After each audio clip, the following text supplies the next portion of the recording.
Okay sir, बड़ी खुशी है इस नए बजट पर थोड़ा आपकी समीक्षा हो तो बहुत बेहतर रहेगा। मैं वैसे भी आपका आभारी हूं कि इस जीएस वर्ल्ड के इस संस्थान में आपका बहुत बड़ा कंट्रीब्यूशन रहा है। इससे पहले भी महत्वपूर्ण मुद्दों पर, अंतर्राष्ट्रीय संबंधों पर हर क्षेत्र में आपका सहयोग मिलता रहा है और आपका अप्रोच अंतर अनुशासनात्मक रहा है। वो हम लोगों के लिए सबसे फायदे की बात होती है। सर, हमारा सपना तो जीएस वर्ल्ड में ये है कि आज बजट आता है, बच्चे बजट बनाने से पहले बच्चों के बीच आपस में बेटिंग हो कि इस बार का बजट कैसा होगा। बिल्कुल, मैं पूरी तरह सहमत हूँ आपसे, क्योंकि जो प्रतियोगी परीक्षा की तैयारी करने कैसा वाले संभव लड़के है होते कि हैं, ये मुझे लगता है बिल्कुल संभव है, क्योंकि हर लड़का ये बजट तो बनाता है, ये घर से इतना पैसा आता है, महीना कटेगा कि नहीं कटेगा, किसी से उधार तो नहीं लेना पड़ेगा, देनदारी बचेगी कि नहीं बचेगी, पैसे का अपव्यय तो नहीं हो रहा है, एक तो वो बजट है। और जो प्रतियोगी परीक्षा में बच्चे तैयारी करते हैं, उनका एक और बजट होता है जिसकी ओर आप बार बार ध्यान दिलाते हैं कि समय का बजट कैसे बनाया जाए, समय का अपव्यय तो ना हो। तो बच्चों में ये प्रवृत्ति तो शुरू से होनी चाहिए कि बजट हमारे जीवन के साथ अनिवार्यतः जुड़ा है, व्यक्तिगत जीवन के साथ, पारिवारिक जीवन के साथ और प्रतियोगी परीक्षा की तैयारी के साथ। तो जब ये वार्षिक बजट आता है तो बच्चों को पहले से तैयार रहना चाहिए। राइट। सर, मैं समझता हूं कि जिस तरह से संवैधानिक साक्षरता होनी चाहिए, उसी तरह से आर्थिक साक्षरता भी होनी चाहिए। नॉर्मली जब बजट पर बहस तब होती है जब बजट आ जाता है। जब बजट से पहले जब बच्चे बजट बनाने लगे कि 20 बार आपस में बेटिंग होने लगे, ये हमारा सपना है और आपका सहयोग रहेगा तो ये जीएस वर्ल्ड में बहुत जल्दी ये संभव होगा। सर, हम लोग बजट पर चर्चा करने आए हैं। सर, मैं फिर इस लिमिटेशंस को, इस चर्चा के लिमिटेशंस को भी समझता हूँ कि एक्चुअली ये जो बजट है या जो इकॉनमी है, वो पैर का दर्द और सर का दर्द है। दर्द को तो मिटाया नहीं जा सकता है। हाँ, अब ये हमें तय करना है कि हम सर के दर्द को प्रधानता दे रहे या पैर के दर्द को प्रधानता दे रहे। बजट कोई भी हो, बहस के लिए आज हम लोग आते, हम लोग इसका जिक्र करते कि इस बजट में क्या अच्छा क्या बुरा है, लेकिन हम इसमें आपसे एक महत्वपूर्ण मुद्दे पर, यह बजट इसलिए हमें थोड़ा डिफरेंट लग रहा है कि ओवरऑल जो गवर्नमेंट का परफॉर्मेंस रहा पिछले 4 वर्षों में, और गवर्नमेंट जो मोदी गवर्नमेंट आई, जिसको मोदी जेटली इकोनॉमिक्स कहते हैं, उसमें बहुत सारे स्ट्रक्चरल चेंजेस की बातें की, कहा कि भाई हम डॉलर से, फ्री वीज से अलग होंगे, हम इकोनॉमी को एक नया एक डायरेक्शन देंगे। लेकिन फिर जो ये लास्ट पैकेज आया, वो लगा कि वो पुरानी प्रीवीज और डोल से अलग कुछ नहीं है, बल्कि वही पुरानी चीजों की पुनरावृत्ति है। देखिए, मुझे लगता है दो बातें, जो पुस्तक भी आप साथ लेकर आए हैं अरविंद सुब्रमण्यम की और ऑफ काउंसिल, जो जेटली और मोदी इकोनॉमिक्स की, इकोनॉमी के मतलब कर्णधार एक तरह से माने जाते हैं, सुझाव देने वाले सलाहकार। मुझे इस बार अटपटी बात ये लगी कि यदि 3 राज्यों को, बड़े राज्यों को, हिंदी भाषी राज्यों में चुनाव हारा नहीं होता भाजपा ने, तो क्या उसकी विवशता ये होती कि वो ऐसा चुनावी लोक प्रभावन बजट सामने लाए, जो आपने कहा कि शायद तब इस बजट का स्वरूप कुछ और होता। मगर यदि उपलब्धियां इतनी जनता तक पहुंची चुकी होती कि जनता को शिकायत उस सरकार से नहीं होती। देखिए, मुझे लगता है कि 2 बहुत बड़ी चीजें पिछले वर्ष जो 2 साल में भारत की जनता ने झेली हैं, वो नोटबंदी थी और जीएसटी थी। इन दोनों ने आर्थिक विकास दर को प्रभावित किया। आज चाहे दावेदारी कुछ भी हो, और उसके परिणाम स्वरूप कहीं ना कहीं जो अर्थव्यवस्था से इतर भी असंतोष जनता के मन में इस मौजूदा सरकार के प्रति था, जो मुखर हुआ हाल के चुनावों में, तो इस सरकार की मजबूरी थी कि कम से कम बजट का मलहम उस पर लगाया जाए। सर, तो आपको ऐसा लगता है कि डिमोनेटाइजेशन और ये जीएसटी है, इसका ये पश्चाताप या ह्यूब्रिस है? हाँ, पश्चाताप तो देखिए अलग शब्द है। मैं जो शब्द कहना चाहूँगा प्रायश्चित है कि पश्चाताप तो आपके अपने मन में सालता है, मगर प्रायश्चित से आपकी कोशिश ये रहती है कि पाप थोड़ा घट जाए, डुबकी लगाए और कुछ लाभ पुण्य अर्जित हो जाए। अब पुण्य कितना अर्जित होगा ये तो आने वाले दिन बताएंगे, क्योंकि कई लोगों का ये मानना है कि भारत का मतदाता अब इतना मूर्ख नहीं है कि वो ये न समझता हो कि इसमें जो वादे किए गए हैं, यदि सरकार लौटकर आ भी गई तो उनमें से कितने जुमले नीतियों में परिवर्तित होंगे। इस सरकार का एक दुखद पक्ष ये रहा है कि उन्होंने जो जुमला शब्द कहा तो वो लोगों ने उसकी जुबान पकड़ ली है। उन्हें लगता है कि जो भी वादे होते हैं ये चुनाव घोषणा पत्र में होने चाहिए थे, बजट में इनकी जगह नहीं थी। तो ये प्रश्न इस बजट के बारे में बचा रहेगा।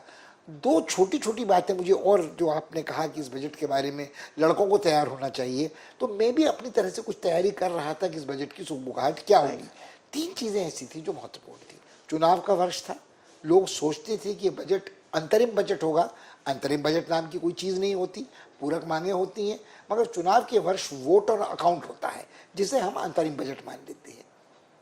सरकार को कामकाज चलाने के लिए केंद्रीय निधि से पैसा निकालने की छूट रहे, इसलिए ये बजट होता है ताकि बीच में व्यवधान न पड़े। दूसरी बात ये थी कि जो वित्त मंत्री हैं, जिनको लेकर कई लोगों के मन में असंतोष है कई कारणों से, वो बड़े रोगग्रस्त थे, ईश्वर उनको शीघ्र स्वास्थ्य लाभ करवाए, मगर वो चले गए और बड़े दिनों तक यह असमंजस बना रहा कि जेटली के अभाव में कौन व्यक्ति बजट पेश करेगा, उसका अपना कितना योगदान इसमें होगा। जब पीयूष गोयल ने किया, जो इस मंत्रिमंडल के एक समर्थ मंत्री माने जाते हैं, तो उन्होंने लोगों को निराश भी नहीं किया। मगर क्या उनका ब्रीफ अंग्रेजी में वही था जो अरुण जेटली का होता? तीसरी बात जो मुझे विचलित कर रही थी कि अरविंद सुब्रमण्यम, जो प्रमुख मुख्य आर्थिक सलाहकार भारत सरकार के थे, वो बजट की ठीक पूर्व संध्या में इस्तीफा देके चले गए। और पिछले वर्ष में जो रस्साकशी सरकार की, वित्त मंत्रालय की, रिजर्व बैंक की चल रही है, कहीं न कहीं वो बैंक का सूद का दर हो, ब्याज का दर हो, कहीं न कहीं वो ऋण देना हो, कहीं न कहीं अर्थव्यवस्था की जो मंदी या मुद्रास्फीति है उसके बारे में बातें हों, तो ये जो संस्थाएं थी उनसे भी सरकार का मतभेद था। व्यक्ति अपने जिम्मेदारी छोड़कर किसी भी कारणवश, रोग शोकवश बाहर जा रहे थे। अब भले ही वहाँ से जेटली साहब ट्वीट कर रहे हैं हर चीज़ के बारे में, मगर ये बजट जेटली साहब का बजट तो नहीं माना जाएगा। जी हाँ, जी हाँ। तो इस बजट के बारे में मुझे लगता है कि जो अप्रत्याशित नहीं था, चुनाव का वर्ष है, जनता ने अपना जनादेश 3-4 बड़े राज्यों में खिलाफ भाजपा के दिया है, तो सरकार ने उसकी भरपाई करनी थी। तो लोग लुभावनी बजट होगा, ये तो पता था सर। इसमें मुझे एक बड़ी दिलचस्प चीज लग रही है कि गवर्नमेंट में इतने बड़े बड़े अर्थशास्त्री, इतने बड़े इकोनॉमिस्ट थे, रघुराम राजन ने पहले थोड़ा बहुत आगाह भी किया था। जिस समय डिमोनेटाइजेशन हुआ था सर, उस समय आपने महसूस किया होगा कि पता नहीं बात होती रही थी इकोनॉमी का डिटेरेशन होगा, फॉर्मलाइजेशन होगा, टैक्स नेट बढ़ेगा, ये बहुत ही नेचुरल था। बट साइमल्टेनियसली जब 86% करेंसी को खींचा गया, 14% करेंसी मार्केट पर आना, मनमोहन सिंह ने राज्यसभा में कह दिया कि at least the GDP growth will decline by 2%। दूसरी बात है कि इंडिया में अनऑर्गेनाइज सेक्टर, अब आप ब्लैक मनी से चल रहा था, अचानक आप ब्लैक मनी को चेक करते हैं तो उसमें क्या हो रहा है कि पूरी अनऑर्गेनाइज सेक्टर में रोजगार जाएगा, अनएम्प्लॉयमेंट हुआ। उसके बाद जीडीपी ग्रोथ डाउन आया, ये भी सही है। ग्रोइंग अनएम्प्लॉयमेंट जो 45 ईयर्स का रिकॉर्ड आया है वो भी क्लियर है। तो गवर्नमेंट, सर आपको क्या लग रहा है अपने एक्सपीरियंस, गवर्नमेंट जब अपने टेन्योर के 2 वर्ष बीत जाने के बाद डिमोनेटाइजेशन किया, उसके बाद गवर्नमेंट को 3 वर्ष मिलना था, तो उसको क्या ऐसा लग रहा था कि 3 वर्षों में इकोनॉमी का इतना फॉर्मलाइजेशन हो जाएगा, कुछ हम स्ट्रक्चरल चेंज करके चले जाएंगे, लास्ट में गवर्नमेंट को सरेंडर करना पड़ेगा, इस बात का अनुमान था उसको? नहीं, देखिए, मुझे लगता है कि निश्चित रूप से नहीं। इस सरकार की जो बड़ी दुर्बलता है वो अहंकार है।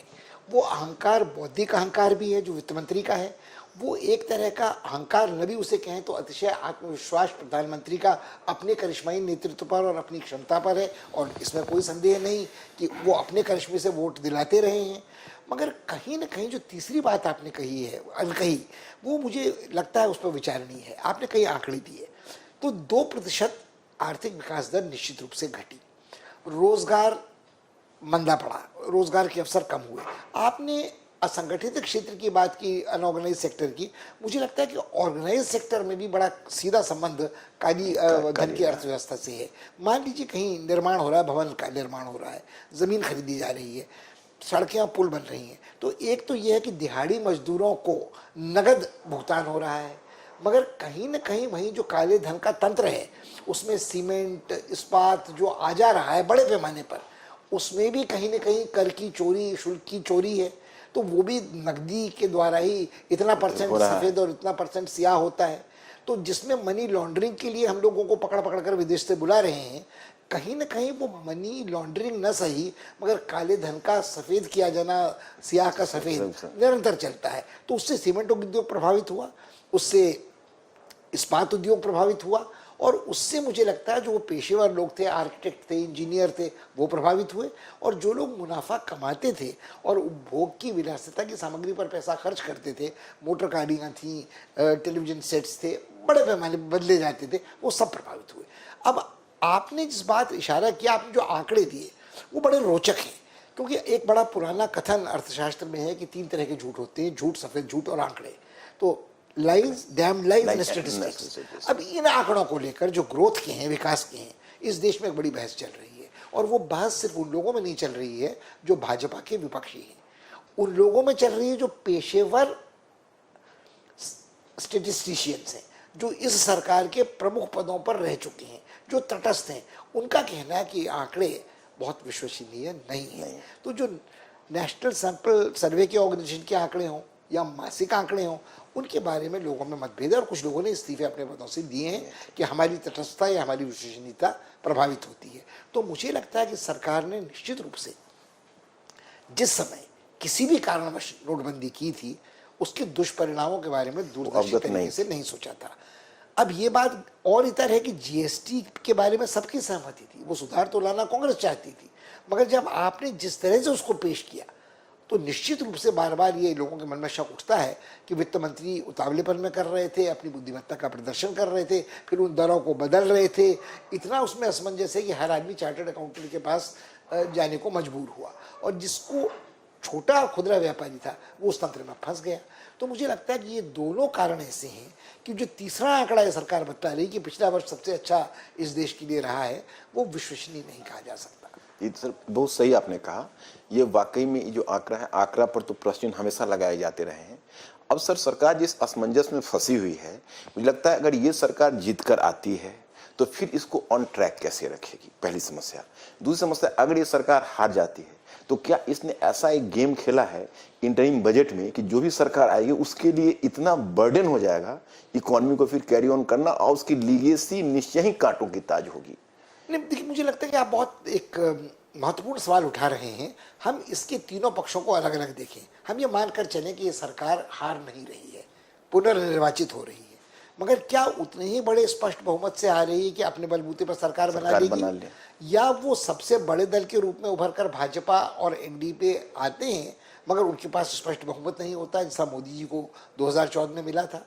तो उस समय यदि उन्हें समझौता करना पड़ता है तो क्या वो समझौतों की क्या कीमत इस बजट में जो वादे किए गए हैं उनको बरकरार रखने में होगी। हारने वाली संभावना का हम अभी प्रश्न नहीं कर रहे हैं, क्योंकि ऐसा विकल्प कोई महागठबंधन प्रकट नहीं हुआ है, कोई बड़ा तेजस्वी प्रतापी चुनौती देने वाला प्रकट नहीं हुआ है, और इस बारे में अटकलबाजी है कि भारत में जब अंत में मतदान होगा तो वो जात हो सकता है 3 स्टेट्स हारने के बाद कहीं सरकार ने कॉन्फिडेंस लूज कर गया हो। बिल्कुल। मगर जो मुझे समस्या इसमें सबसे अटपटी लगती है वो ये है कि आपने जो कुछ वादे किए हैं उनके लिए वित्तीय साधन कहाँ से आपके पास आएगा। जो वित्तीय घाटा है वो 2.5 के आसपास आप लाने की कोशिश कर रहे थे, अब वो फिर 3.2 पे पहुंच गया है, बल्कि इस वर्ष 3.4 पर पहुंच जाएगा। और आप कह रहे हैं कि अब उसको हम घटाकर 2020 के आसपास। नहीं सर, मुझे इसमें एक डाउट है। वो जो 3.4 का जो डेटा दे रहे हैं, जो फिजिकल डेफिसिट का होगा, उसमें मुझे डाउट है। आप इंटरनेशनल रिलेशंस के एक्सपर्ट हैं, आप जरा इंटरनेशनल सिचुएशन को असेस करिए। इनका ये डेटा इस प्रेमाइस पर, इस परसेप्शन पर आधारित है कि अगर पेट्रोलियम का कीमत नहीं बढ़ेगी वर्ल्ड में, दूसरा कि अमेरिकन जो फेडरल रिजर्व है वो अपने इंटरेस्ट रेट में कोई मेजर चेंज नहीं लाएगा। अब सवाल ये उठता है कि इसकी क्या गारंटी, आज के इस ग्लोबल इकोनॉमी को गारंटी तो है नहीं। और चीजें हैं कि जो अमेरिका के सैंक्शंस ईरान के खिलाफ है, तो पेट्रोलियम पर ही जाएगा, पेट्रोलियम पर ही जाएगा। नहीं, पेट्रोलियम पर तो जाएगा ही। हमको ईरान के साथ जो हमारे और व्यापार हो रहे हैं वो भी, उसमें रियायत कब तक मिलेगी। राइट। हमको जो ईरान के विरुद्ध है वो चीन के साथ भी ऊपर कोई प्रतिबंध लगते तो उसका हम पर क्या प्रभाव पड़ेगा, या किसी भी देश पर, वेनेजुएला पर। तो जितनी जगह अमेरिकी आर्थिक प्रतिबंध लगेंगे वो भारत के लिए एक अवसर पैदा करेंगे मगर एक चुनौती भी पैदा करेंगे। तो क्या हमारे ऊपर अमेरिकी आर्थिक नीतियों का किस हद तक प्रभाव पड़ेगा, और कभी मेड इन अमेरिका और मेड इन इंडिया में जो टकराहट होगी उसका क्या प्रभाव पड़ेगा। और एक और पक्ष फिर इसमें अनछुआ रह जा रहा है, ये जरूरत से ज्यादा आशावादी बजट है कि हमारे करों की उगाही इतनी अच्छी होगी कि हम वित्तीय घाटे की भरपाई कर लेंगे। अतीत में कभी भी ये आशावादीता नहीं चली, साबित नहीं हुई है। तो हम कैसे मान लें कि this aggressive optimism will in near future be realised, right, और आप ये मानेंगे। राइट सर, उसमें जैसे आपने एक बात कही कि भाई भारत का जो आउटसाइड ट्रेड है that may be affected because अब यूएसए ने कई कंट्रीज के बीच इस तरह के एम्बार्गो लगा रहे हैं, भारत भी उसका एक पार्टी बनेगा। तो कहीं ऐसा तो नहीं है सर कि इस गवर्नमेंट कहीं ना कहीं अपने होम मार्केट को मजबूत करने के लिए या कंजम्पशन लेड डिमांड को प्रोड्यूस करने के लिए गेम खेला है कि भाई इतने हजार करोड़ रुपए में 75,000 करोड़ 60,000 करोड़ रुपए 5,000 करोड़ रुपए में इतना सारा फेंक दूंगा तो ये परचेजिंग पावर बनकर फिर रिवर करा जाएगा। मगर देखिए ये बड़ा रोचक प्रश्न है कि आप कहते हैं इतने लाख हजार करोड़ रुपए मैंने बाजार में डाल दिए, उससे मांग पैदा होगी। अब दो उदाहरण आप ले लें। आपने कहा कि मैंने सबसे वंचित जो कृषक थे खेती बाड़ी सेक्टर में, जिसकी बड़ी दुर्दशा थी हमारे यहाँ, उनको मैंने 6,000 रुपए का कृषक सम्मान दे दिया, धनराशि दे दी। वो 500 रुपया प्रति माह हुआ ना। तो आज की कीमत में वो स्वामीनाथन अंकलेश्वर अय्यर हैं जो कहते हैं कि उन जरूरतमंद लोगों के लिए 500 रुपए की धनराशि भी बहुत बड़ी होती है और उनका दिल बदल सकता है। मगर आप क्षमा करें कि सरकारी आंकड़ों के अनुसार जहां एक व्यक्ति 80 रुपए प्रति रोज पर सब कुछ भरण पोषण करता है, 500 रुपए की धनराशि उसके लिए भी कोई बहुत बड़ी रकम नहीं है। दूसरी बात यह है कि ये रकम कितने लोगों में वितरित हो रही है, तो जितने तो मांग कहाँ पैदा होगी? या उसे लगेगा कि यार अब तक मेरे पास इतना धन नहीं था कि मैं एक दिन भी भरपेट अच्छा अपना मनचाहा खा लूं, तो चलो इस 500 रुपए से मैं इसको ऐसे खर्च पे उड़ाता हूं जो मेरा खाने पीने का सब। उसके अलावा सर मुझे एक एक्सपीरियंस और लग रहा है, आपको याद होगा 3 to 4 years back UPA government के टाइम में एक समस्या यह भी आई थी, जैसे मनरेगा का ही प्रोग्राम था तो इसने रूरल एरियाज में कुछ करेंसीज फेंके, डिमांड क्रिएट हुआ। अब वैसे लोग दाल खाने लगे, अंडे खाने लगे, दूध खाने लगे, तो क्या हुआ कि उससे क्या हुआ कि फूड इन्फ्लेशन आया और फूड इन्फ्लेशन के कारण से इनको बैंक को जो कंट्रोल करना पड़ा, क्रेडिट कंट्रोल, उस कारण से इनका इंडस्ट्रियलाइजेशन अफेक्टेड हो गया। तो कहीं ऐसा तो नहीं रूरल एरिया में इतना सारा फेंक रहे फिर फूड इन्फ्लेशन की स्थिति फ्यूचर में आ जाए? मुझे लगता है फूड इन्फ्लेशन के अलावा भी एक समस्या है कि आपने ये धनराशि उन लोगों को सुलभ कराई है जो सबसे गरीब हैं, मगर उनसे भी गरीब जो लोग हैं वो इस सीधे तो नगदीकरण के सीधे हस्तांतरण से छूट गए हैं। जैसे जब एक सवाल ही किसी ने पूछा उनसे, पीयूष गोयल से, बजट भाषण के बाद, कि आपने छोटे किसान को जिसकी 2 हेक्टेयर जमीन है उसको तो ये कृषक सम्मान दे दिया, मगर जो भूमिहीन मजदूर है और जो ऐसा कृषक है जिसके पास ये रकम भी नहीं है उसको आपने क्या दिया? तो उनका उत्तर तर्कसंगत था। उनका ये कहना था कि हमारे पास उनके बारे में आंकड़े नहीं हैं, जिनके आंकड़े हैं हम पैसा उन्हीं को तो देंगे। मुझे लगता है इसके भीतर एक विस्फोटक चुनौती छिपी है ग्रामीण स्तर पर बिल्कुल दरिद्रतम के बीच वर्ग संघर्ष की। जैसे यदि आप आरक्षण का मुद्दा लें तो अनुसूचित जातियों के लिए आरक्षण, और उनमें सबसे अनुसूचित जो दलित हैं, दलित और महादलित वाला जो चक्कर है वो एक आप खाई पैदा करेंगे कि कुछ लोगों को जिनके आंकड़े आपके पास हैं उनको आपने हस्तांतरण नगद कर दिया इस कृषक सम्मान राशि का।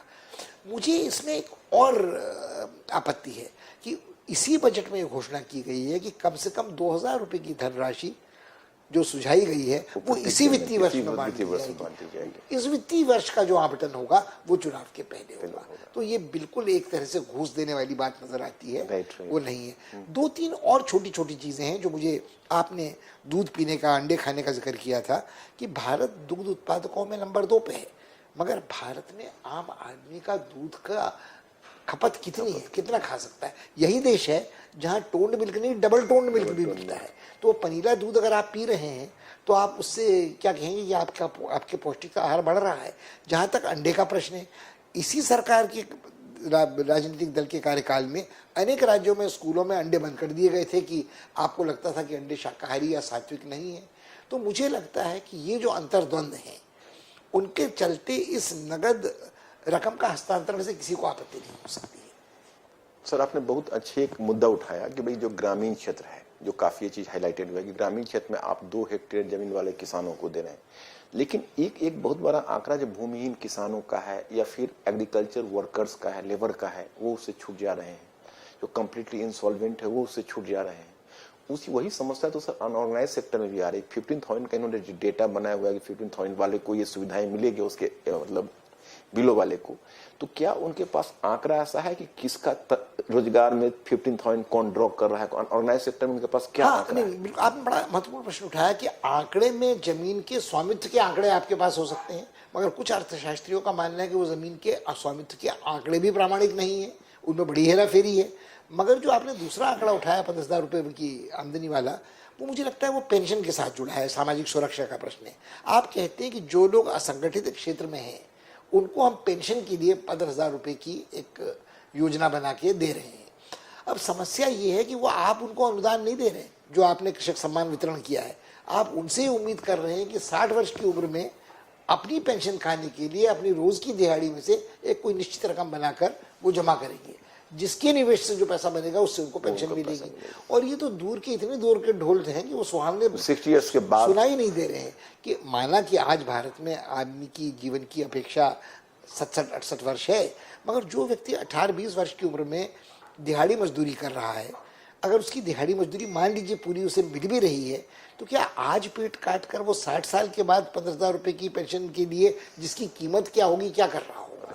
तो ये मुझे लगता है कि एक ऐसा माया जाल है जिसमें कोई फंसने वाला वो कितना ही निरक्षर भट्टाचार्य क्यों न हो नहीं। लेकिन सर एक बात बड़ी अजीब हुई, राहुल गांधी पॉलिटिक्स में अनाड़ी माने जाते थे, लेकिन लगता है राहुल गांधी ने पूरी पॉलिटिक्स को भी दिशा दे दी, इनके बजट का एक डायरेक्शन ही दे दिया। क्योंकि यूआईवी की उसने बात उठाई, उन्हें बहुत सारे पैकेजेस दे दिए। सर इसमें मैं जानना चाहता हूं कि जो यूआईवी उन्होंने जो रखा है, क्या ये यूआईवी का विकल्प हो सकता है जो गवर्नमेंट ने इतने सारे प्रोजेक्ट्स लाए हैं? तो मैं ये नहीं मानूंगा कि राहुल गांधी कोई दिशा दे सकते हैं किसी भी विषय में, मगर यदि इसे मेरा पूर्वाग्रह न समझा जाए तो राहुल गांधी से कहीं अधिक समझ भाजपा में उनके नहीं, समझ की बात नहीं कर रहा हूं मैं, समझ के नहीं, मैं काउंटर फियर की बात कर रहा हूं। काउंटर फियर की बात ये कर रहा हूं कि created the counter fear, he created the panic कि शायद कहीं उड़ने की कुछ उड़ न जाए। मुझे इससे विचित्र बात ये लगती है जो उनके चचेरे भाई वरुण गांधी हैं, उन्होंने बड़ी मोटी 1000-1500 पेज की पुस्तक डाली जिसमें आंकड़ों के आधार पर कौन सा क्षेत्र है और क्या है, मगर किसको उस विश्लेषण की जरूरत है? देखिए मुझे लगता है आदमी अपने पेट ही कसने की बात देखता है, पेट काट कर बच्चों को पढ़ाने की बात सोचता है। अब पढ़ाने से याद आया कि इस बजट में शिक्षा के क्षेत्र में करीब 93-94 लाख हजार करोड़ रुपए दिए जाने हैं शिक्षा के क्षेत्र में। उसमें से बड़ा हिस्सा स्कूली शिक्षा के लिए, कुछ हिस्सा विश्वविद्यालय की शिक्षा के लिए। मगर ये आंकड़ा अपने आप में सुनने में बड़ा लगता है, इतने हजार करोड़ लाख रुपए, मगर पिछले वर्ष कितना है? मगर ये तो आपने और महत्वपूर्ण सवाल उठाया। मैं तो कह रहा हूँ जीडीपी का कौन सा अंश है उसकी हम बात अभी न करें कुछ देर के लिए। पिछले वर्ष से 10% की वृद्धि है। तो क्या आप शिक्षा जैसे अहम क्षेत्र में, प्राथमिक शिक्षा जैसे क्षेत्र में जहाँ व्यावसायिक कौशल भी है, जहाँ हुनर से रोजगार के लिए भी एक वोकेशनल ट्रेनिंग है, आप क्या खर्च कर रहे हैं? जहाँ इस देश में इतने दोहरे मानदंड हैं, अच्छी स्कूलों के और बुरे स्कूलों के, निजी स्कूलों के और सरकारी स्कूलों के, आप 10% की वृद्धि कर रहे हैं, जब आप कह रहे हैं कि हमारी विकास दर दहाई के आंकड़े को छूने वाली, निकट भविष्य में होने वाली है। यही बात मुझे लगता है। चिकित्सा के बारे में आपके आंकड़े अब कहाँ हैं? जो आम आदमी को स्वास्थ्य सेवाएं चाहिए, जो आम आदमी को बुनियादी आधारभूत संरचना चाहिए, उनके बारे में आपने इतना सच में कंजूसी क्यों बरती है? साफ गोई में कि आपने कुछ आंकड़े तो बता दिए कि 3 लाख करोड़ रुपए का आंकड़ा है हमने अपने देश की सुरक्षा के लिए लिया है, और एकता और अखंडता के लिए कोई भी खर्च कम है, और भविष्य में अगर कोई संकट आएगा तो हम इस खर्च को बढ़ा भी सकते हैं। तो वो बात तो उसमें कोई असहमति नहीं है, मगर जो सामाजिक सुरक्षा का प्रश्न है उसमें आपने एक पेंशन कर दी, एक आपने नगद हस्तांतरण कर दिया, और फिर आपने कहा मनरेगा के लिए भी हमने कुछ आवंटन ये कर दिया है। मगर कुल मिलाकर जो अंग्रेजी मुहावरे में कहते हैं ना कि इसकी टोपी उसके sir, old wine in new bottles, तो आप नामकरण बदल दें, नाम बदल दें, इन्फोसिस चेंज कर दें, तो वो बात बनती नहीं है। वो मुझे लगता है बजट में लोग अब उस माया जाल में उलझते नहीं हैं। और कुल मिलाकर देखिए ये हुआ कि इस बजट को लेकर भी कुतूहल ये था कि आयकर में छूट कितनी होगी, ये आयकर देने वाले इस देश में कितने हैं, और उन लोगों में मध्यवर्गीय मुखर शहरी ही अधिकांश हैं, सरकारी नौकर हैं। तो आपने सरकारी नौकरों को मुखर विरोध करने से रोकने के लिए कुछ थमा दिया, मगर वो तो पहले से ही विशेष सुविधा संपन्न वर्ग है। तो अब आयकर आपने कहा कि 10 लाख रुपए तक की आमदनी वाला यदि बचत कर रहा है तो नहीं, तो आयकर लगभग नगद नहीं देगा। 6.5 लाख वाला तो नहीं ही देगा, 10 लाख वाला नाम मात्र का देगा। मगर बंधुवर इस देश में 10 लाख रुपए प्रतिवर्ष आमदनी वाले लोग तो कौन हैं, कितने हैं? और कम से कम फॉर्मल सेंस में कितने हैं, उनके पास कितने लोगों के, इतने संपत्ति वालों का आंकड़ा हमारे पास कितना है, ये भी तो है। आयकर जो दे रहे हैं उनके आंकड़े हमारे पास है। तो गवर्नमेंट अब एम्प्लॉइज। मगर मुझे इस बजट में जो सबसे अटपटी बात लगी कि पीयूष गोयल जी ने अपना समय काफी इसमें लगाया कि अब आयकर की वसूली को हम टेक्नोलॉजिकल कर देंगे, तो आपको 24 घंटे में आपका आईटीआर एक्सेप्ट या रिजेक्ट हो जाएगा, 24 घंटे में, हफ्ते भर में स्क्रूटनी हो जाएगी, 48 घंटे में आपका जो कर अगर ज्यादा लिया है तो वापस आ जाएगा। हम आर्टिफिशियल इंटेलिजेंस का सर, इससे जुड़े हुए दो सवाल मेरे मन में आ रहे हैं। एक सवाल मेरे मन में आ रहा है, जैसा कि आपने सोशल सेक्टर को भी आपने उसको हाईलाइट किया और बताया कि सोशल सेक्टर में जो गवर्नमेंट का इतना नेग्लिजेंस है वो फ्यूचर के लिए बेहतर नहीं है। जैसे एजुकेशन है, दूसरा हेल्थ सेक्टर। तो एजुकेशन सेक्टर में मुझे लगता है कि इतने सारे प्रोग्राम्स उन्होंने चलाए हैं, तकनीक पर इतना ज़्यादा, टेक्नोलॉजी पर इतना ज़्यादा बल दिया जा रहा है, digital India, make in India, बहुत सारे प्रोजेक्ट्स गवर्नमेंट के द्वारा चलाए गए। लेकिन क्या R&D के क्षेत्र में कॉन्ट्रीब्यूशन के बिना, या जब तक हम फॉर्मल एजुकेशन को सपोर्ट ना दे, तो क्या हम वर्ल्ड क्लास का कंट्री बना सकते हैं? क्या हम उतना आगे बढ़ सकते नहीं, हैं? आपने बहुत ही महत्वपूर्ण प्रश्न उठाया है। क्या ये सारी चीजें सिर्फ बजट पर आधारित हैं, या आप देखिए, मैं आपसे कहूँगी ये दोष मोदी जी का नहीं है। जब मनमोहन सिंह जी प्रधानमंत्री थे तो उन्होंने कई लाख करोड़ रुपए की राशि इंडियन इंस्टीट्यूट ऑफ साइंस के नाम दी, उन्होंने IITs को प्राथमिकता दी, उन्होंने विश्वविद्यालयों को दूसरे दर्जे पर धकेल दिया। कि आपने कहा कि आर्थिक विकास के लिए इंजीनियरिंग टेक्नोलॉजी ज़रूरी है और जो बुनियादी विज्ञान के क्षेत्र में शोध है उसको हम प्रोत्साहित करना चाहते हैं। अब आप कल्पना कीजिए कि बड़े पैमाने पर आपने, मान लीजिए, 5,00,000 करोड़ रुपया शोध के लिए आवंटित कर दिया, और कहाँ गया वो उन वैज्ञानिकों के पास गया जो कहते हैं कि भारतवर्ष में मोर की आंख के आंसुओं से संतानोत्पत्ति होती है, या न्यूटन का सिद्धांत गलत था, डार्विन का सिद्धांत गलत था, हमारे वेदों पुराणों में विमान उड़ते थे, ब्रह्मास्त्र चलते थे, जो मिथकों को और इतिहास में अंतर नहीं कर पाते हैं। ऐसे वैज्ञानिकों को यदि वैज्ञानिक अनुदान शोध के लिए अधिकारी समझकर धनराशि दी जाएगी तो मेरे ख्याल में उससे बड़ा अपव्यय कुछ नहीं होगा। वही तो हम ये बताना एक चाहते और हैं। बात, जो जितनी बड़ी रकम आप खर्च करते हैं AMS पे या IIT बनाने पे, राजनीतिक दबाव में आप जगह जगह, इस बार भी है, हरियाणा में एक AMS बन जाएगा। संयोग है कि भले ही आज ये निवासी कलकत्ता मुंबई के हैं, मगर पीयूष जी रहने वाले अम्बाला के मूलतः हैं, तो हंसी अपनी तरफ काटता है वाली बात है। कभी बिहार में कुछ खुल जाएगा, कभी इंदौर में कुछ खुल जाएगा। आप ये नहीं देखेंगे कि उसकी गुणवत्ता क्या है, आप ये नहीं देखेंगे कि वहाँ पर उतने विशेषज्ञ डॉक्टर आदि हैं कि नहीं है। तो मुझे लगता है कि जो वैज्ञानिक शोध और शिक्षा के स्तर की बात है वो सीधे सीधे धन से उतना नहीं जुड़ी है जितनी स्वायत्तता से जुड़ी है। जिस प्रकार एक अच्छा अंतर्राष्ट्रीय स्तर का विश्वविद्यालय था जवाहरलाल नेहरू विश्वविद्यालय, और ये कहते मुझे बड़ा दुख होता है कि था, अब है नहीं, ऐसे ही केंद्रीय विश्वविद्यालय था जो हैदराबाद था, या BHU था। अब आप चित्र देख रहे हैं कि वहाँ इतनी असहिष्णुता है कि जाति के आधार पर किसी की पिटाई हो रही है, आप दलगत राजनीति को उस विश्वविद्यालय में ले आए हैं, आप वहाँ लोगों को वैचारिक असहमति की अभिव्यक्ति की स्वतंत्रता नहीं देते हैं। तो जो सरकार का ये हट है, जो हर सरकार का रहा है, UGC का गठन इस सरकार ने नहीं किया था, ITEC का गठन इस सरकार ने नहीं किया था, NACO का गठन इस सरकार ने नहीं किया था। मुझे लगता है ये बजट से अधिक बड़ा प्रश्न है कि हमने शिक्षा का अवमूल्यन स्वीकार किया है, हमने सरस्वती के बदले लक्ष्मी का पूजन किया है, उसके दुष्परिणाम हमको देखने को मिल रहे हैं। सर, ये दोनों पहलू, ये आपने बहुत ही महत्वपूर्ण पहलू उठाया, इस पहलू पर भी हम आएंगे। पहली बात होती है शिक्षा का इन्वेस्टमेंट एंड फंडिंग। इस फ्रंट पर गवर्नमेंट सफल नहीं रही, लेकिन तब इस पर, इसके पीछे की भी जो गवर्नमेंट है, इसमें आपने अच्छा एग्जाम्पल दिया कि पीछे की सरकार ने भी इसमें कोई विशेष दिलचस्पी नहीं दिखाई थी। और हमेशा ये बात उठती है कि भाई इंडिया जैसे देश के लिए हम लोग को GDP का 5% तक एजुकेशन पर खर्च करना चाहिए। इसमें सारी सरकार मुख मोड़ती रही है।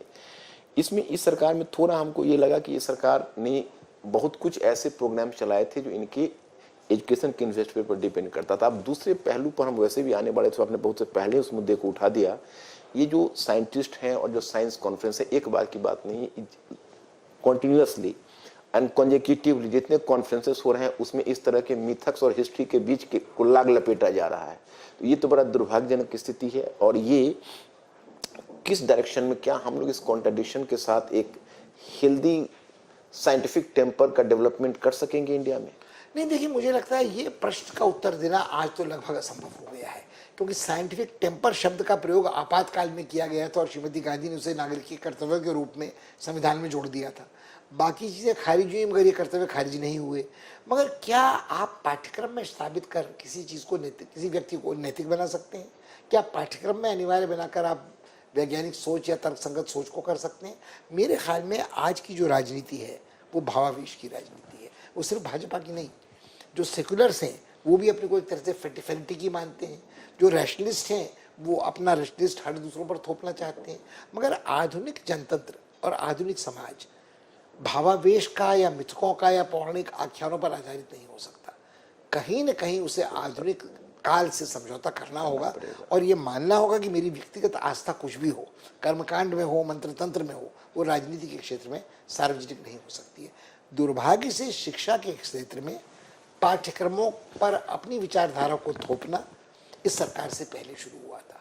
वो मार्क्सवादी रुझान के इतिहासकार हों, अर्थशास्त्री हों, तो वो खामियाजा आज हम भुगत रहे हैं। उसका सीधा संबंध बजट से नहीं है। मगर एक सीमा तक है कि यदि आप उन संस्थाओं को पोषित करते हैं जो संस्थाएं अनसाइंटिफिक आइडियाज को इस तरह की सुपरस्टिशन को प्रमोट करती है, मगर चुनाव के वक्त आपको फायदा पहुंचा सकती है। जी हाँ, जी हाँ। सर, इससे जुड़ा हुआ मुझे एक प्रश्न और भी ध्यान आ रहा है कि जैसे ये गलत ट्रेंड हो गया। ये ट्रेंड तो हालांकि ये सरकार ने जस्ट शुरू नहीं किया था, पहले से ये ट्रेंड है।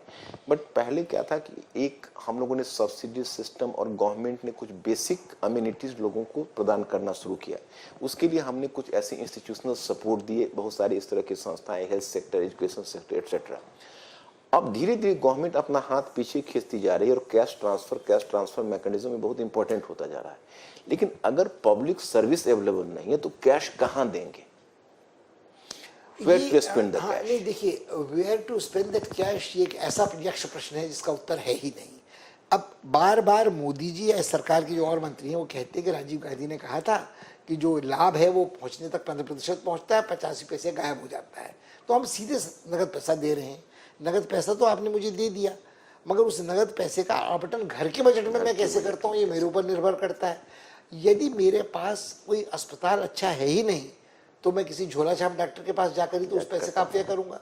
यदि मेरे पास पढ़ाने को दूर दराज तक कोई अच्छा स्कूल नहीं है तो कुछ बड़े विचलित करने वाले चित्र पिछले दिनों अखबार में छपे थे, उड़ीसा के, बिहार के, अन्य जगह के, कि लोग अपने मरीजों को गोद में लेकर उनकी आखिरी सांस तक अस्पताल ले जाने का प्रयत्न कर रहे हैं। कहीं सड़क नहीं है, कहीं एम्बुलेंस नहीं है, कहीं डॉक्टर हड़ताल पर हैं।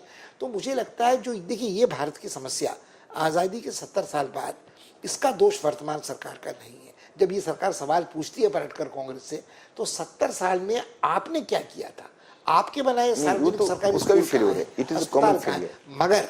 मगर आज सरकार 70 साल पहले नेहरू जी से सवाल पूछने नहीं जा रही, इंदिरा जी से सवाल पूछने नहीं जा रही, वो तो सवाल आपसे पिछले 5 साल का पूछ रही है ना। उसकी याददाश्त तो उससे ज्यादा है ही नहीं। भारत की आबादी का बहुत बड़ा हिस्सा 27 वर्ष से आधे से अधिक कम उम्र वाले लोगों का है, तो वो तो आपसे ही सवाल पूछेंगे ना। उनको तो मनमोहन सिंह का पहला कार्यकाल भी याद नहीं है, दूसरे कार्यकाल में वो बच्चे थे, मतदान देने जब जा रहे हैं तो 14-15 वर्ष की किशोरावस्था से उन्होंने आपको ही देखा है और आपको स्पष्ट बहुमत के साथ देखा है। वो तो सवाल आपसे पूछेंगे। तो इस बजट में उन सवालों को पूछे जाने से आपको रोकने के लिए या कुछ के आंशिक उत्तर देने के लिए प्रयास किया गया है। राइट, ये बहुत सही आपने कहा सर। अब इससे जुड़ा हुआ जैसे कुछ इस तरह की संस्थानों, आपको क्या ऐसा लगता है कि गवर्नमेंट को कुछ इन्वेस्टमेंट का जो पुराना ट्रेंड है उसको बना के रखना चाहिए, जैसे हेल्थ सेक्टर, एजुकेशन सेक्टर, जहाँ तक कैश ट्रांसफर की बात है, दोनों के बीच एक तरह का सिंथेसिस? नहीं, आपने एक सवाल पहले उठाया था, उसको मैं इसके साथ जोड़ना चाहूँगा कि देखिए, जब आप कहते हैं कि ग्रामीण क्षेत्र में बैंकों को ऋण देना है तो छोटे छोटे किसानों को छोटे छोटे ऋण देने, वो कृषि क्षेत्र की बदहाली के कारण अपने उधार को चुकाने में असमर्थ रहते हैं और खुदकुशी के लिए मजबूर होते हैं। दूसरे पैमाने पर हमको दैत्याकार भ्रष्टाचार देखने को मिलता है कि अरबपति खरबपति बैंकों को हजारों करोड़ रुपए का चूना लगाकर देश से बाहर चले जाते हैं, उन्हें कोई प्रत्यार्पण के लिए फिर हम श्रम करते रहते हैं। तो मुझे लगता है कि कहीं ना कहीं हमको ये बात पूछनी चाहिए, जो आपने कहा कि क्या सरकार निवेश के पुराने मॉडल की तरफ या पुरानी रणनीति की तरफ लौट सकती है। हमको गंभीरता से सवाल पूछना होगा कि भारत की अर्थव्यवस्था एक मिश्रित अर्थव्यवस्था थी बड़े समय तक, सार्वजनिक क्षेत्र था और निजी क्षेत्र था, दोनों की एक सहयोगी भूमिका थी। सरकार कमांडिंग हाइट्स को कंट्रोल करती थी। जब से हमने उदारीकरण का मार्ग अपनाया, और इस सरकार ने नहीं अपनाया, वो तो नरसिंह राव के काल में गया। तब से अब तक हमने सरकार धीरे धीरे अपने को व्यापार वाणिज्य के क्षेत्र से पीछे खींचती रही है। ये दावा करती रही कि हमारा काम सिर्फ, जिसे पब्लिक गुड कहते हैं, सार्वजनिक हित के काम, अस्पताल, शिक्षा, आधारभूत ढांचा बनाना है, मगर यथार्थ में ये हुआ नहीं है। जो आरोप लगता रहा है सरकार पर कि आप तो, जो सूटेड बूटेड सरकार कहते थे बेचारे राहुल गांधी, कि आप बड़े लोगों की सरकार है। आप इस बात को नकार नहीं सकते हैं कि बैंकों ने निवेश के लिए जिन बड़े उद्यमियों को पैसा दिया है, उन्होंने उस पैसे का अपव्यय किया है।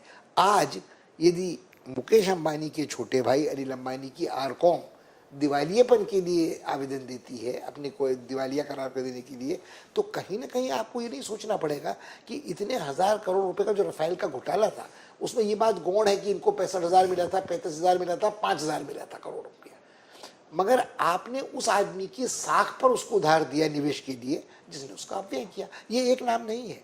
आप देखें तो बिहार जो जी के सुभाष चंद्रा हैं, उन्होंने कम से कम इतनी ईमानदारी बरती है कि सार्वजनिक रूप से स्वीकार किया है कि मेरे कुछ गलत निर्णयों के कारण मेरा निवेश में लगा पैसा डूब गया, मैं शेयर धारकों से माफ़ी चाहता हूँ, मगर सिर्फ माफ़ी नहीं मांग रहा हूँ, उनके ऋण को चुकाने के लिए मैं अपनी कुछ परिसंपत्तियों को बेचूंगा और धीरे धीरे सबको दे दूंगा। यही उन्होंने बैंकों से भी कहा है। आज आप एक समाचार पढ़ें, आज के समाचार पत्र में है कि आईडीआई बैंक के इस दूसरे क्वार्टर का प्रदर्शन इतना निराशाजनक है कि एलआईसी ने जो वहाँ पैसा निवेश किया था, उसका 65% निवेश डूब चुका है।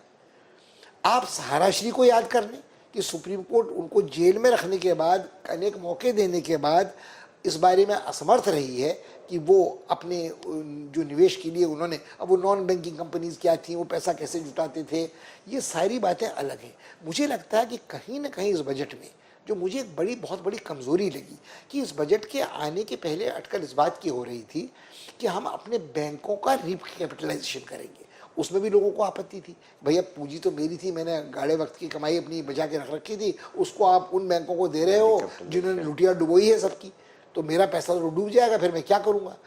अब जिस दिन रात को नाटकीय घोषणा की थी मोदी जी ने कि आज रात 12 बजे के बाद ये लीगल टेंडर नहीं रहेगा, तो घर के नोट ईमानदारों के भी गए और बेईमान के गए या नहीं गए हम नहीं जानते। तो मुझे लगता है कि मुझे सबसे बड़ी कठिनाई इस बजट में ये रही है कि इसने दो जो बड़ी समस्याएं इस वक्त देश की अर्थव्यवस्था की हैं, उनका सामना ईमानदारी से नहीं किया है। एक है कि मान लीजिए हम आपके आंकड़ों पर भी विश्वास कर लें, आपकी विकास दर बहुत तेज है, मगर ये रोजगार रहित विकास दर है, इट इज जॉबलेस ग्रोथ।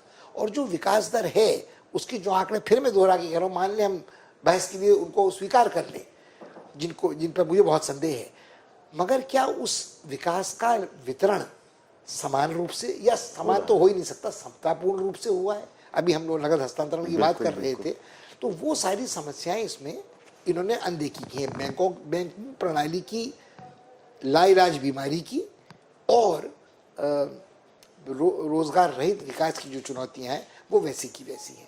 अब देखिए, ऐसा लीपापोती करने को आपने कहा जी कृषि क्षेत्र में जो गड़बड़ी थी हमने कृषक को सम्मान राशि दे दी, फिर आपने कहा कि हमारे देश में इतने करोड़ लोग मछुआरे हैं, हमने उनके लिए कुछ राहत दे दी।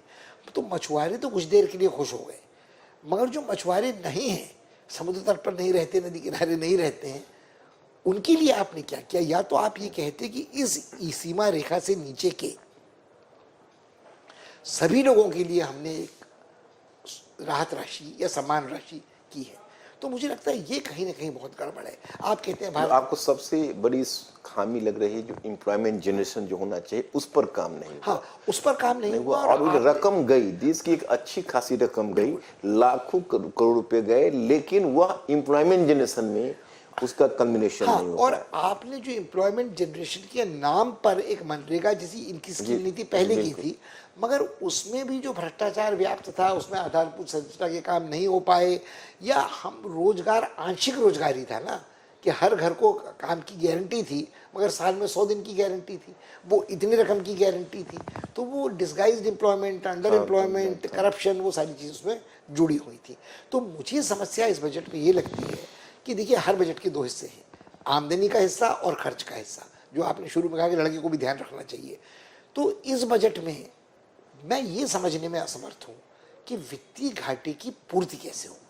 हम ये मानकर चल रहे हैं कि हमारे करों में इजाफा होगा, कर की उगाही में इजाफा होगा, तेल के दाम बराबर घटते ही चले जाएंगे, अमेरिका के प्रतिबंधों का हम पर नुकसान नहीं होगा, फायदा ही होगा, हमारे यहाँ सब कुछ अच्छा होगा, हमारे माहौल में कहीं कोई खराब नहीं होगा, हमें किसी रक्षा सुरक्षा चुनौती का सामना नहीं करना पड़ेगा, कहीं कोई प्राकृतिक देवी आपदा क्लेम कर उसमें बहुत ज्यादा उनका घाटा नहीं हो रहा है, 1.2% का घाटा हो। हाँ, मगर 1.2% के घाटे का एक बड़ा दुखद पक्ष है।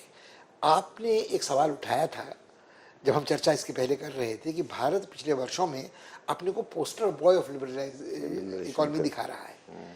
हम चहेता बनना चाहते थे अमेरिका की।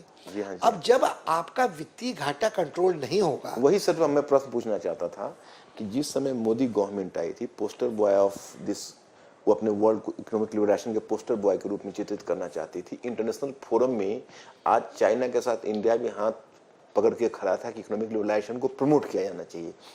हम डोनाल्ड ट्रंप के पॉलिसी से भी लड़ रहे हैं, हम दुनिया को दिखा रहे हैं कि इकोनॉमिक लिबरलाइजेशन की पॉलिसी पर जाएंगे। लेकिन ये जो हुआ इंडिया में, जो बजट आया, इस बजट से क्या लगता है आपको कि अंतर्राष्ट्रीय स्तर पर इसकी छवि मुझे कैसी लगता है रहेगी? एक संकट मुझे इसमें निहित लगता है कि हमने अपनी स्वायत्तता पिछले कुछ दिनों में नीति निर्धारण की गंवाई है। हम उधर पश्चिम की ओर देखते कि हमारी पीठ कौन थपथपा रहा है। हमने मनमोहन सिंह जी से निराशा कब भारत मतदाता हुई, जब टाइम में कवर छपा कि अंडर परफॉर्मिंग प्राइम मिनिस्टर, जब इकोनॉमिस्ट ने उनके खिलाफ टिप्पणी की, जब मोदी ने खराब रेटिंग दी। क्या ये संकट जब वित्तीय घाटे पर काबू नहीं होगा तो ये चेतावनी अभी भी रेटिंग एजेंसीज दे चुकी हैं कि यदि आपका वित्तीय घाटा, आपने बड़ी अच्छी बात कही कि 1% का है, मगर ये 1% का घाटा पिछले वर्ष भी था, आपने रिवाइज कर दिया था, वो बरकरार चला आ रहा है। अब आपने 2019 को तो टाल ही दिया है, अब आप 2020 की बात कर रहे हैं जब तक इस पर काबू पाया जाएगा। मगर यदि रेटिंग एजेंसीज ने आपकी रेटिंग AAA से AA कर दी या घटा दी, तो क्या विदेशी पूंजी का निवेश आपके यहाँ होगा? क्या फॉरेन डायरेक्ट इन्वेस्टमेंट जो आप मानकर चल रहे हैं वो आपको मिलेगा? तो यदि आपका मूल्यांकन लोगों ने तेजी से विकासशील देश के रूप से घटाकर संकटग्रस्त विकास मिले जंग ग्रेड में कर दिया, तो आपकी अर्थव्यवस्था पर क्या? मुझे तो सर इसमें एक दूसरा डर है। मुझे डर है कि जो क्लेम कर रहे हैं घाटे का, मुझे लगता है ये घाटा इनका 3.6% से कम नहीं जाएगा आने वाले टाइम में, क्योंकि मैं देख रहा हूँ अंतर्राष्ट्रीय कंडीशन। किसी समय फेडरल रिजर्व की पॉलिसी चेंज होगी, आप गौर कर रहे होंगे चीज़ों पर, मतलब वो स्थिति वहाँ सुधर रही है, वो अपना इंटरेस्ट रेट जहाँ बढ़ाया तो इनको प्रॉब्लम झेलना पड़ेगा। दूसरी बात है कि जो ईरान पर जो इकोनॉमिक एम्बार्गो है, वेनेजुएला भी, ये दोनों ओपेक कंट्रीज में है, और दोनों के सिचुएशंस में अगर पेट्रोलियम अगर वहाँ ब्लॉक होता है किसी भी कारण से नहीं, और आप देखिए सिर्फ पेट्रोलियम ब्लॉक होने के और कारण भी हैं। यदि सऊदी अरब में या मध्य पूर्व में किसी भी राजनीतिक तनाव के कारण आर्थिक अस्थिरता होती है या वहाँ के जो युवराज हैं उनके विरुद्ध कोई प्रतिरोध होता है, तो उनके अनिवार्यता परिणाम हमारी अर्थव्यवस्था पर पड़ेंगे। आपने अच्छा किया जो वेनेजुएला का उल्लेख किया। मुझे लगता है कि वेनेजुएला के उदाहरण में एक और बड़ा खतरा छुपा है कि वेनेजुएला में अमेरिका ने हस्तक्षेप क्यों किया। वहाँ कोई सैनिक संकट नहीं था, उनको लगता था कि शेवेज ने वेनेजुएला में जो आर्थिक नीतियाँ अपनाई थी वो समाजवादी थी और अमेरिकी हितों को नुकसान पहुँचा रही थी। अब आज जो दक्षिण अमेरिका के देश हैं जिन्होंने समर्थन किया है अमेरिकी हस्तक्षेप का, उनमें चिले हो, अर्जेंटीना हो, ब्राज़ील हो, कमोबेश दक्षिणपंथी रुझान वाले देश लतीनी अमेरिका के हैं। अब मुझे उसमें एक और आश्चर्यजनक बात लगती है कि साफ साफ जिस आदमी ने असंवैधानिक तरीके से सत्ता हथियाई और अध्यक्ष ने सदन के अपने को राष्ट्रपति घोषित कर दिया, रातों रात पहले ट्रंप ने उसे मान्यता दे दी, फिर दक्षिण अमेरिका के उनको छुड़वाइयों देशों, यूरोपियन कंट्रीज ने भी, यूरोपीय देशों ने भी दे दी। अब आपसे मैं एक सवाल पूछना चाहता हूं कि यदि किसी देश में वित्तीय संकट के कारण अमेरिका हस्तक्षेप कर प्रत्यक्ष या परोक्ष रूप से सरकार को बदलता है, सत्ता परिवर्तन करता है और तत्काल नई सरकार को मान्यता दे देता है, तो क्या ये जनतांत्रिक सत्ता परिवर्तन के भीतर सेंधमारी नहीं है? अब इसमें आप कल्पना कीजिए, जिन लोगों ने वेनेजुएला के नए राष्ट्रपति को मान्यता नहीं दी है, उनमें चीन है, दुनिया का सबसे बड़ी आबादी वाला देश है, वीटो वाला देश है, महाशक्ति है। रूस ने नहीं दी है, जो एक महाशक्ति रहा है, पुतिन के अधीन उग्र राष्ट्रवादी है। उसमें भारत अब तक चुप है। तो दुनिया का सबसे बड़ी आबादी वाला देश, दुनिया का दूसरी सबसे बड़ी आबादी वाला देश, एक महाशक्ति रूस, क्या ये सब आंख मूंद कर ये स्वीकार कर लेंगे कि अमेरिका जिसको आर्थिक संकट परिभाषित करता है वो हमारे लिए भी आर्थिक संकट है और वो राजनीतिक संकट भी कर सकता है। अभी आप देखिए इसके पहले क्या होता था।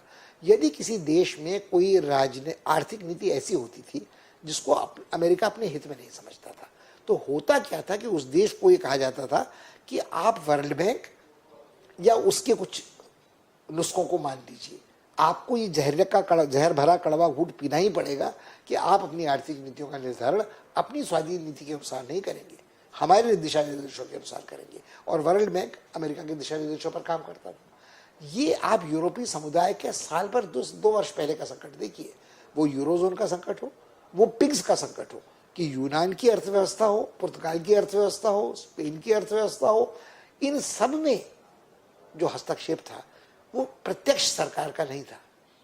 मगर आज जब यूरोपीय समुदाय खुद थोड़ा आत्मविश्वस्त है, अमेरिका से डरा हुआ है कि यदि हमने अमेरिका की हाँ में हाँ नहीं मिलाई तो अटलांटिक बिरादरी बची खुची भी चली जाएगी। जहाँ तक लैटिन अमेरिकी देश हैं वो तो उनकी गणना दुनिया की बड़ी ताकतों में है नहीं, वो ब्राजील अधिक से अधिक क्षेत्रीय ताकत है और उसमें सबके ऊपर अमेरिका का मनरो सिद्धांत लागू होता है कि हमारे आंगन का पिछवाड़ा है, यहाँ हम बाहरी हस्तक्षेप।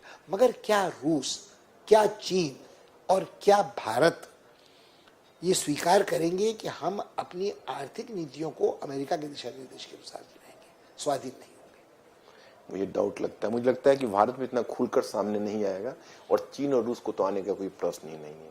भारत भी अभी भी नॉन अलाइनमेंट के हैंगओवर से मुक्त नहीं हो सकता है, कुछ न कुछ उसके अलावा हमने पिछले 15-20 वर्षों में अमेरिका के साथ जो अपनी निकटता बढ़ाई है उसके बाद शायद वास्तव में हम देखिए, वो भाजपा हो या कांग्रेस हो, जब आपने उदारीकरण की नीति स्वीकार कर ली, आर्थिक सुधार स्वीकार कर लिए, आपने सार्वजनिक क्षेत्र को ध्वस्त कर दिया, सार्वजनिक वितरण प्रणाली को नष्ट कर दिया, तो आप लौट कर थोड़ी वहां जा सकते हैं।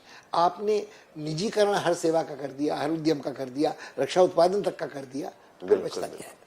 सर, आपका तो विदेश नीति वाला पहलू इतना दिलचस्प है कि जी करता है उधर बढ़ जाऊं, लेकिन अभी बजट हमारे सामने खड़ा है, इसलिए 2 प्रश्न हम बजट का और करना चाहेंगे आपसे।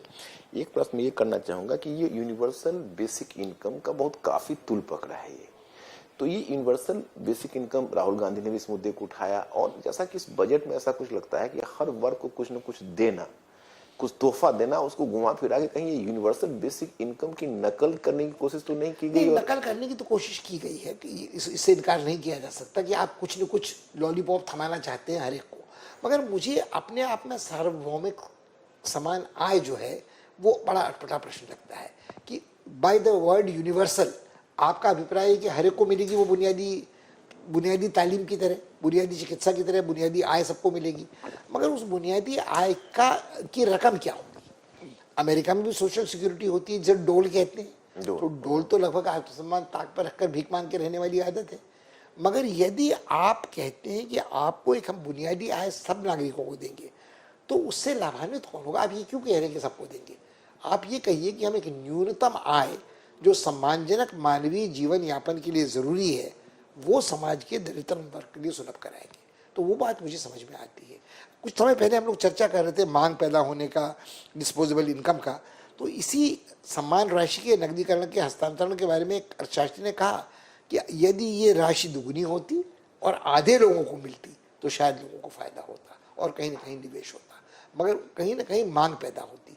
मगर आज आपको 2000 रुपये मिले हैं 2 महीने में और आपको भरोसा नहीं कि सरकार अपने वादे निभाएगी या नहीं निभाएगी, दूसरी सरकार क्या करेगी, साझा सरकार क्या कर रही होगी, तो आप कुल मिलाकर उस पैसे को खर्च नहीं करेंगे और गाड़े वक्त के लिए बचा के रख लेंगे। एक चीज़ हम लोगों से छूट रही है इस नकदीकरण के बारे में, उसका एकाएक मुझे याद आ रही है कि तमिलनाडु हो, तेलंगाना हो या उड़ीसा हो, सब जगह इस तरह की कोई न कोई योजना पहले चालू है और राइतु बंधु योजना तेलंगाना का, और हर उस राज्य का दावा है कि उसकी योजना इस केंद्रीय योजना से बेहतर है, उसकी रकम ज्यादा है, लोग ज्यादा है। तो जो आपने सार्वजनिक आय की बात की, सार्वभौमिक आय, वो मुझे लगता नहीं कि वो एक ऐसा आकाश कुसुम है जिसे कोई तोड़ कर ला सकता है। सर, मुझे ऐसा लगता है, मेरा पर्सनल इसमें अपना परसेप्शन है कि ये जो इस तरह के डोल्स हैं जो अभी आपने कहा, कि किसी जवान और युवा व्यक्ति को काम न दे के उसको बैठा के खाने के लिए एक मीगर इनकम देकर उसके स्टैंडर्ड ऑफ लिविंग को जो जो लाइक वो नहीं है उस तरह से प्रोवाइड करना, ये बात तो वहां तक लागू होती है कि जो लोग लेबर मार्केट में नहीं आ पा रहे हैं, जैसे ओल्ड मैन नहीं आ पा रहे हैं, बहुत सारे ऐसे हैंडीकैप्ड हो नहीं आ पा रहे हैं, उनके लिए तो यूआई भी ठीक लगता है। लेकिन ऐसी जहां की जो जनसंख्या कुछ करने की स्थिति में है, देखिए मुझे लगता है जो आप कह रहे हैं वो बड़ा सार्थक था, मगर अगर ये कोई बेरोजगारी बीमा सुझा रहे होते, जैसे धनजन योजना थी ना, कि यदि कोई आदमी नौकरी करता है और छटनी में आ गया है, उसका उद्योग मंदी की चपेट में है, तो उसको अस्थायी रूप से जितना वेतन मिलता था उसका कम से कम 2/3 अंश अपने और अपने परिवार के भरण पोषण के लिए अस्थायी काल के लिए मिल जाए, वो मुझे लगता है योजना अधिक सार्थक होती है। कि ये कि आप कहेंगे सबके लिए बुनियादी आय हमने तय कर दी, वो मिलती रहेगी, तो वन रैंक वन पेंशन की तरह ये होगा कि कहीं ना कहीं किसी को लगेगा कि इसका लाभ मुझे नहीं मिल रहा है। जो अरबपति है उसको आप बुनियादी आय देकर क्या करेंगे?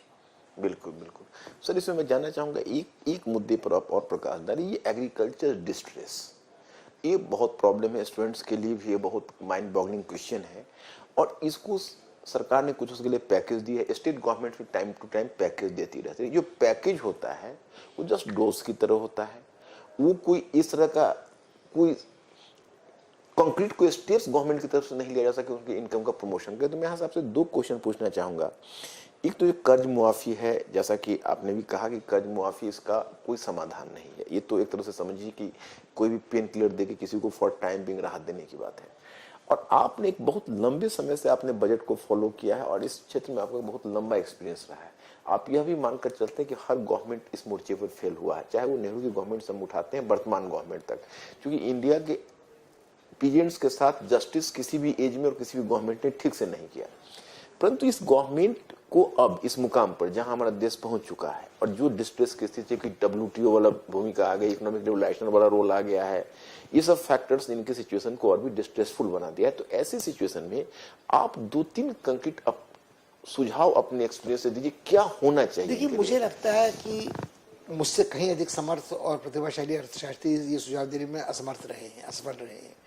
मुझे लगता है कि जो बात सपाट उत्तर की मांग करती है, सीधी दो टूक, वो ये है कि कृषि क्षेत्र का संकट ऐसा है जिसका निवारण सिर्फ बजट से नहीं हो सकता है। उसके जो कारण हैं वो बड़े जटिल हैं, उसमें कुछ सामाजिक कारण हैं, कुछ सांस्कृतिक कारण हैं, बजट से बाहर जाकर है। मगर बजट का हस्तक्षेप कुछ सूत्रपात कर सकता है। मुझे लगता है जो सबसे बड़ा संकट है वो ये कि कृषि का संकट भी देश के सब हिस्सों में एक सा नहीं है। पहले वो बीमारू राज्यों में था, पंजाब में भी है, महाराष्ट्र में भी है, तमिलनाडु में भी है, आंध्र में भी है। मुझे लगता है कि एक कहीं ना कहीं सरकार की एक भूल बड़ी ये है कि भारत तेज आर्थिक विकास तब करेगा जब वो कृषि क्षेत्र से छोड़कर उत्पादन के क्षेत्र में या सेवाओं के क्षेत्र में आएगा। तो जो कमाई हम बड़े पैमाने पर कर रहे हैं, जो भारत की छवि सुधरी है, वो आईटी के कारण, बीटी के कारण, सेवाओं के कारण, तो मुझे लगता है कहीं ना कहीं हमने कृषि क्षेत्र को हे समझा है, हमने गांव को हे समझा है। तो आज हम इस बात को लेकर बड़ा खुश होते हैं कि हमारी आबादी का बड़ा हिस्सा अब अभी भी गांव में है, मगर उसका अनुपात बदल रहा है, वो शहरी और कस्बाती हो रहा है। जबकि सामाजिक सांस्कृतिक हकीकत यह है कि गांव देहात का आदमी जब शहर में आता है तो वो शहरी नहीं बनता, उसका संस्कार शहरी नहीं होता। वो अपने संग अपने पूर्वाग्रहों की और पक्षधरता की, जातीयता की, संकीर्णता की, सांप्रदायिकता की, लिंग भेदी अन्याय की सारी कमजोरियां लेकर शहर में आता है। और शहर में चूंकि उसे रोजगार समुचित नहीं मिलता, वो अपने को बिछड़ा अकेला पाता है, तो वो जड़ों से कटा आदमी एक तरह का असामाजिक तत्व हो जाता है। तो मुझे लगता है कि हमने नगरों का देहातीपन होना, जिसपे हम लोग सब अपने को सोचते हैं हम तो शहरी और सभ्य हैं और हम उससे परे हैं, मगर कहीं ना कहीं वो संकट है। और उस संकट का निवारण करने का कोई प्रयत्न इसमें इसलिए नहीं है कि उसकी बुनियादी निवारण के लिए शिक्षा की समानता और चिकित्सा की समानता जरूरी है। जब तक भारत अपने को समतापूर्ण देश कहता है, मगर ये दो व्यवस्थाएं अमीरों के लिए अलग और गरीबों के लिए अलग होती हैं, तो जो आदमी राजनीति के जरिए आगे आता है फिर उसके बच्चे सरकारी स्कूलों में नहीं जाते, उसका इलाज वित्त मंत्री का उदाहरण नहीं, क्या 70 साल बाद भारत का एक चिकित्सा संस्थान ऐसा नहीं था जहां उनकी जांच हो पाती या इलाज हो पाता। पारिकर है, उनको विदेश जाना पड़ता है, जेटली साहब है, उनको विदेश जाना पड़ता है। राइट। नहीं, बहुत सही आपने कहा सर। इसमें मैं आपसे एक, हालांकि बहुत माइंड बॉगलिंग क्वेश्चन है, बड़े बड़े अर्थशास्त्री इसमें परेशान हो जाते हैं, लेकिन आपका काफी अनुभव है, मैं चाहूंगा कि एक प्रश्न का आप जवाब दें। आपको अगर, आपके विचार में इस बजट में कहां कहां संशोधन होना चाहिए? मेरे ख्याल में इस बजट में संशोधन सिर्फ दो जगह होना चाहिए था जो बुनियादी था। मुझे लगता है कि चुनाव के वर्ष अगर आप लोगों को कुछ दे रहे हैं तो उसमें आपत्ति किसी को नहीं हो सकती। आपने परंपरा का निर्वाह नहीं किया, आपने वोट ऑन अकाउंट के बदले पूरा बजट लोक लुभावन दे दिया। मुझे लगता है कहीं ना कहीं ईमानदारी का तकाजा ये था कि आपने ये बात स्वीकार करनी थी कि नोटबंदी में हमसे गलती हुई, जीएसटी को लागू करने में हमसे गलती हुई है। हम कोशिश ये कर रहे हैं कि भविष्य में उसका दोहराव न हो, और हमारी प्राथमिकता रोजगार पैदा करने की है और कृषि क्षेत्र को संकट से मुक्त कराने की है। उसके कोई लक्षण इस बजट में नहीं थे। मुझे बिल्कुल असंतोष नहीं होता यदि सरकार ने अपनी भूलों को स्वीकार कर लिया होता। मगर आपने जैसा पहले कहा, इस सरकार की शक्ति या कमजोरी कुछ भी कह लें, वो न तो विनय है और अहंकार और हुब्रिस जो है वो उसका दोष है। तो वो मानने को ही तैयार नहीं हो सकते कि हमसे कोई गलती कभी हुई है और हमने ये सब किया है। Okay okay, thank you sir, आपने बहुत अच्छा कहा। और हम ये चाहेंगे कि हमारे जीएस वर्ल्ड के बच्चे अगले साल वो बजट से पहले बजट बना के दिखाएं, और आप उन्हें संदेश दें जी बिल्कुल, उनको क्या करना चाहिए। नहीं, मुझे लगता है इसमें एक चीज आप और जोड़ दें। मुझे लगता है इस वर्ष उन्होंने बजट के पहले बजट नहीं बनाया होगा, मगर मुझे बजट की सबसे अधिक उपयोगिता ये लगती है कि ये हमको भारत की अर्थव्यवस्था से इतर सामाजिक संरचना, राजनीतिक व्यवस्था और वैदेशिक संबंधों के बारे में भी सोचने को विवश करता है। जब हम बजट में जिक्र करते हैं कि किसान को समान राशि मिली, तो मैं कृषि क्षेत्र के संकट के बारे में सोचता हूँ। जब आप इसमें कहते हैं कि रोजगार नहीं पैदा हुआ है, आधारभूत ढांचे का विकास नहीं हो पाया है, तो मुझे लगता है क्यों नहीं हो पाया है। जब आप कहते हैं कि स्वास्थ्य और चिकित्सा सेवाएं इसमें नजर नहीं आ रही हैं, तो क्या 5 साल में वो आ जाती? तो मैं उस इतिहास को भी टटोलता हूँ, बिल्कुल बिल्कुल, जो जिससे मेरा परिचय नहीं था। तो मुझे लगता है कि बजट की उपयोगिता, इस बजट का भी अध्ययन जो प्रतियोगी परीक्षा की तैयारी कर रहे हैं उन लोगों को अच्छी तरह करना चाहिए। तो बच्चों जो प्रतियोगिता परीक्षा की तैयारी कर रहे हो, वो संदेश उनके लिए ये है कि आप इकोनॉमी को सेपरेशन में नहीं देख सकते, आप बजट को सेपरेशन में नहीं देख सकते। आपको उसके पीछे, उसको हिस्ट्री में पीछे जाना होता है, आपको सोशल साइंस में जाना होता है, अंतर्राष्ट्रीय संबंधों में जाना होता है। तो आप इस व्यापक फलक को लेकर चलेंगे तो हमारे विचार से आपको जरूर सफलता मिलेगी, और अगले बजट में आप बजट से पहले खुद बजट बनाएं। Okay, thank you very much. Thank you.